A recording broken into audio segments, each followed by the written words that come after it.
We Dig Worms. This book was written and illustrated by Kevin McCloskey. So he was the author and the illustrator. It's a giggle and learn book. I already love the illustrations. Oh, look at, he starts the book with a little worm coming out of the hole, and it gets longer and longer and longer. Here's his title page. He's got a worm at a podium telling all about himself. We dig worms. And this is the dedication page. He dedicated it to his wife, Mama Pat, who asked for a fun worm book to read at the library. So she must be a librarian. All right, the story begins. In fact, this is an interesting type of book. You'll have to tell me if you think it's nonfiction or fiction. These are many different worms. There are many different worms. Tree worms, sea worms, and river worms. And gummy worms. That's the kind we love. Oh, there's a speech bubble. Look at. Oh, and there's an exclamation point above the bird. The worms in parks and gardens are called earthworms. That's the most of the kind that we see. Hello, little worm. Now, do birds really talk? This is almost like a cartoon part, right? They don't. So that part is not real. Worms feel light through their skin. Oh. So if there's a shadow over their skin, do you think they feel that it gets colder because the light makes them feel warmer, maybe? They have no eyes and no nose. Oh, so they can't see. They must feel it. And they can't smell because they have no eyes and no nose. No, neither. Interesting. Worms do a lot of important work. I said, hello, little worm. Look at this worm is at a garden, so their important work must take place at a garden. I eat leaves and bugs. So this worm is telling you what he's doing. He's eating leaves and bugs. He's helping the garden. Because bugs sometimes can destroy gardens. Pests. Remember, chickens help farmers in their gardens by eating pests. My tunnels bring air and water to the soil to help plants grow. So when he's making his tunnels, air is coming through to the soil and water, which helps the plants grow. When worms dig, twisting and turning, they make the earth earthier. How wonderful is that? Greg does that for me before I plant my flowers. He takes a big thing that has like a fork on it and he turns the earth so that my flowers grow better, because then they have the air to breathe. The air and the water gets down into the earth for them to be healthy. Ew! Oh, we're having another poopy talk today. Remember we talked about the poop and the chicks? Well, it says, my poop is good for the soil. Look at, he's pooping right here. He says his poop is good for the soil. It enriches the soil. It makes it better. Worm poop is called castings. So they call their poop castings. Interesting. Worms are cool. Maybe to you. Worms feel cool. They have cold blood. Oh, we talked about this in our characteristics book of animals. Warm-blooded and cold-blooded. So worms are cold-blooded. They probably come out during the sunshine sometimes to get some warmth. But if they get too much, they could dry up. That's not good. Cocoons. Worms are born from cocoons. Seta. Seta are tiny bristles that help worms move.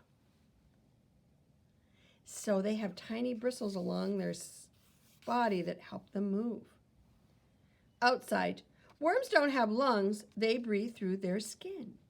That's why their skin is thin. They breathe through their skin. Inside, they only muscles and nerves. Worms have no bones.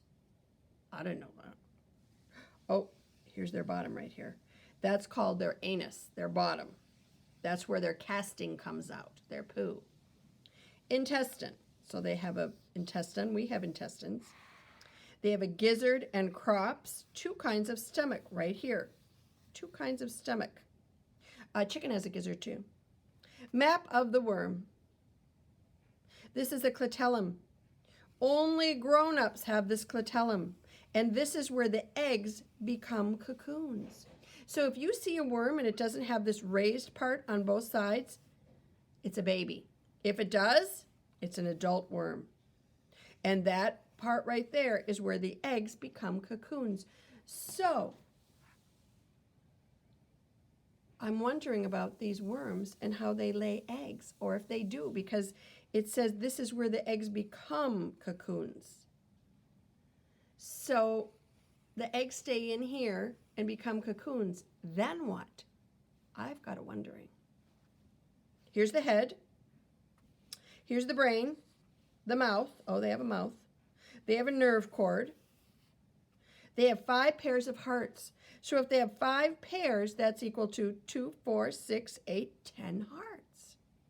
And they have blood vessels. And there's those 2 kinds of stomach, the gizzard and the crop. This was a lot of information on one page. Oh, I better show this all to you.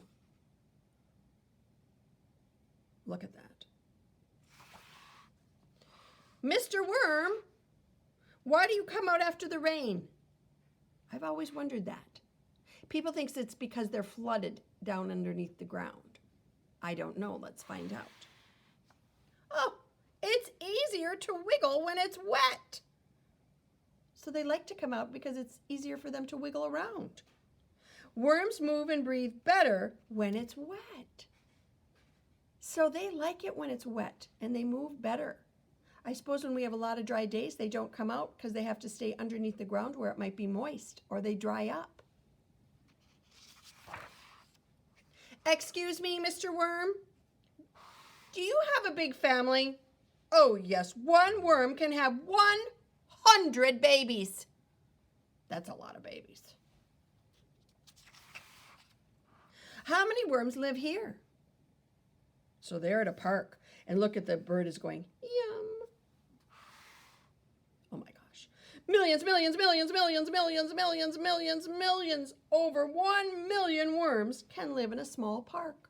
So just think when you're at the park and you're underneath, you're thinking about the ground underneath it and the worms that live there. Over 1 million worms probably live underneath the ground at the park. Amazing. Ooh, the bird is still saying, yum, yum. Speech bubble. Ellie, did I tell you that Ellie was making a lot of speech bubbles in her work yesterday? How big is the biggest worm in the world? Oh, this is a good wondering. How big is the biggest worm in the world? The Australian Gippsland worm grows to 10 feet long. What? Wow. As tall as an elephant? So when you think of a Australian Gippsland worm, think about an elephant. It's as long as how tall an elephant is. That's amazing. Hey, little worm, I'm hungry. Want to have lunch with me? Why did that little worm go away? Was it something Bluebird said? Why do you think the worm went away when Bluebird came after it? I want to meet you for lunch, worm. The worm has a brain. And you know what he says? Sorry, Bluebird, I have important work to do. He's got to go turn the earth and make room for the water and air underneath the garden. Oh, look at this. There's the garden. Look at all those worms. Oh, they're helping all the plants to grow. Oh, that's beautiful, all those tulips. Beautiful. And violets. So you know what the bird says to the worm? Maybe tomorrow? I doubt it. Thank you, worms. The little girl is thanking the worm. About the author. Kevin McCloskey teaches illustration at Kutztown University in Pennsylvania. He painted these worm pictures on recycled grocery bags because, just like worms, he believes in recycling. Thank you. And look at, he ends the last page with the worm going back into the ground.